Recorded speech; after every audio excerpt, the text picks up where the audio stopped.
My dear brothers and sisters, এটা personal কাজিয়া কেতিয়াও হ'ব নোৱাৰে। চেলেঞ্জ এটাৰ প্ৰত্যুত্তৰ চেলেঞ্জ হ'ব লাগে, পাৰ্চনেল কাজিয়া নহয়।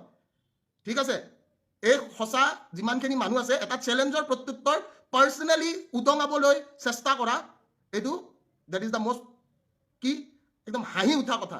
যোনে নিজকে কয় টাইগাৰ বুলি, মই মেকুৰী বুলি ক'লোঁ, মই সেইখিনিয়ে কৈ দিছোঁ।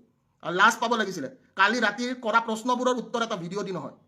ভিডিঅ' কেনেকৈ লিখল, আৰে ভিডিঅ' কেনেকৈ লিখল, তাতে অকল মই নাই নহয়, তাতে বহুত মানুহ আছে, কোনোবাই ভিডিঅ' বনাই কিনে দিছে, কিবা এটা হৈছে, হৈ কিনে তাৰপিছত কাজিয়া আৰু ভিডিঅ'টো ব্লেক চাওক, সিহঁতৰ এটাই বস্তু, সিহঁতে ব্লেকমেইল কৰিব জানে অকল, সিহঁতে ব্লেকমেইল কৰিবৰ কাৰণে চেষ্টা কৰিছে। আৰু মোক ব্লেকমেইল নকৰিবি বাবু, ঠিক আছে, মোক ব্লেকমেইল নকৰিবি, মই ব্লেকমেইলটো মই নিজেও বেয়া পাওঁ, বুজি পাইছ নাই? ব্লেকমেইল কৰাটো মই নিজেও বেয়া পাওঁ, মই কাকো ব্লেকমেইল কৰা নাই আজিলৈকে, তই ব্লেকমেইল নকৰিবি, কথাটো বুজি পাইছ নাই? য়েছ, তুষাৰ বৰাই সুধিছে তই ছোৱালীৰ ওপৰত হাত কিয় উঠাবি? মোৰ নিজৰ সম্পৰ্কৰ মানুহ, মই হাত উঠাওঁ, কিবা ভুল দেখিলে মই হাত উঠাম। মই এজন নিজৰ দাদা বা মই তাতকৈ আপোনাৰ কি বুলি কয়, মই জ্যেষ্ঠ হিচাপে মই কিবা এটা ভুল দেখিলে মই হাত উঠাইছোঁ, ঠিক আছে? তো তাতে সেইটো পাৰ্চনেল কথা, তাতে জাজ কৰিবলগীয়া একো নাই।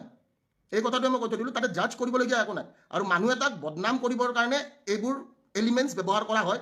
আৰু মই এটাই কথা কৈছোঁ, এলিমেণ্টছ ব্যৱহাৰ কৰি মোৰ এগেইনষ্টত লাভ নাই। সঁচা অৰ্থত যদি যুদ্ধ কৰিব আছে, প্ৰকৃত অসমীয়া হিচাপে যুদ্ধ কৰিব লাগে, ঠিক আছে? এনেকৈ খাৰু পিন্ধা, মেখেলা চাদৰ পিন্ধা টাইপ যুদ্ধ কৰি লাভ নাই, ঠিক আছে? বোলে কি কালি কাজিয়া লাগিছে, আজি বোলে কি, আজি বোলে মই এনেকৈ তাৰ এটা ভিডিঅ' ভাইৰেল কৰি দিম। Bro' this is not done. My challenge was stay as a challenge, keep it as a challenge. চেলেঞ্জটো চেলেঞ্জ হিচাপে ৰাখিলে হ'ল।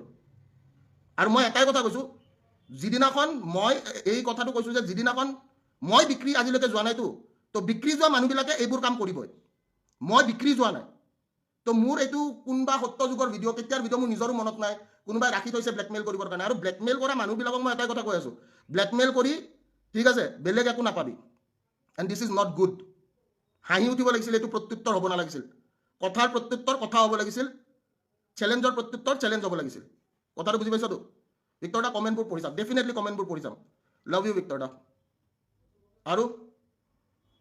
আৰু কি ক'বলগীয়া আছে? চ' মই মোৰ স্পষ্টীকৰণ হিচাপে যদি কোনোবাই সোধে, স্পষ্টীকৰণ হিচাপে এইটোৱে কথা ক'ম, এইটো এটা বহুত পুৰণা ভিডিঅ', এইটো এটা পাৰ্চনেল সংঘাত বা পাৰ্চনেল আমাৰ কিবা এনেকুৱা এটা হৈছিলে যিটোৰ কাৰণে আমাৰ কাজিয়া হৈছে। সেই পাৰ্চনেল কাজিয়াটো ছ'চিয়েল মিডিয়াত যদি এনেকুৱা কিবা হ'লে, তেনেহ'লে ছোৱালীজনীয়ে অলৰেডি উদঙালে হয়, ঠিক আছে? যিহেতুকে ছোৱালীজনীয়ে উদঙোৱা নাই, এতিয়া মাইকী মানুহ এটাই উদঙাই দিছে, শৃংখল চলিয়া হিচাপে যাৰ নাম, এই মাইকীটোৱে উদঙাই দিছে। যেনেকৈ নামঘৰে নামঘৰে মাইকীবিলাকে সমালোচনা কৰে নাই, আজিকালিতো আৰু নামঘৰত বহুত কম মানুহ যায়। তো এই শৃংখল চলিয়া বোলা যোনটো মাইকীয়ে ফেচবুকৰ মাধ্যমেদি এই সমালোচনা এটা আৰম্ভ কৰিছে, এই সমালোচনাটোৰ ভিতৰত মই এই কথাটোৱে ক'ম যে আমি সকলোৱে যিখিনি চেষ্টা বা যিখিনি প্ৰচেষ্টা, সেই প্ৰচেষ্টা বা সেই চেষ্টাখিনি কেতিয়াও কি হ'বলৈ দিব নালাগিব, কেতিয়াও 100% সফল হ'বলৈ দিব নালাগিব। কাৰণ বিক্ৰী যোৱা মানুহৰ দাম নাই। পাৰ্চনেল সংঘাত চবৰে আছে, কাজিয়া চবৰে হয়, আৰু এই কাজিয়াবিলাক ফেচবুকত এনেকৈ উদঙাই দি কিনে একো লাভ নাই, ঠিক আছে? জয় অসম, সকলোকে বহুত ভাল পাওঁ, এইখিনিয়ে মোৰ ক'বলগীয়া। আৰু মই এটাই কথা কওঁ, নাৰীক মাৰাটো মই কেতিয়াও ছাপোৰ্ট নকৰোঁ, কিন্তু ভুলক, কিবা এটা ভুল যদি দেখিছোঁ, ভুলটোৰ কাৰণে কিবা এটা সংঘাত যদি বা কিবা এটা কাজিয়া হৈছে, সেইটো পাৰ্চনেল কাজিয়া, সেইটো কাৰো সামাজিক মাধ্যমত হোৱা একো কাজিয়া নহয়, ঠিক আছে? আৰু মই এইখিনিয়ে কৈছোঁ, কালি কৈছিলোঁ যে তোৰ দম নাই, আজিও কৈছোঁ তোৰ দম নাই, অকলে তই আহিবি, অকলে কাজিয়া কৰিম।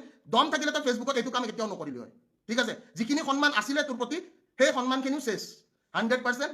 আৰু বাকী মোৰ বিষয়ে কোনোবাই কি ভাবে কি নাভাবে মই কেতিয়াও এইটো কেয়াৰে নকৰোঁ। বাট বিক্ৰী যোৱা তই এটা কুকুৰ, ঠিক আছে? তই নিজকে বাঘ বুলি ক'বলৈ চেষ্টা কৰিছিলি, কিন্তু চেইন পিন্ধা তই এটা মেকুৰী, মই এইখিনিয়ে কৈ থৈ দিলোঁ। ধন্যবাদ, জয় Assam, thank you so' much.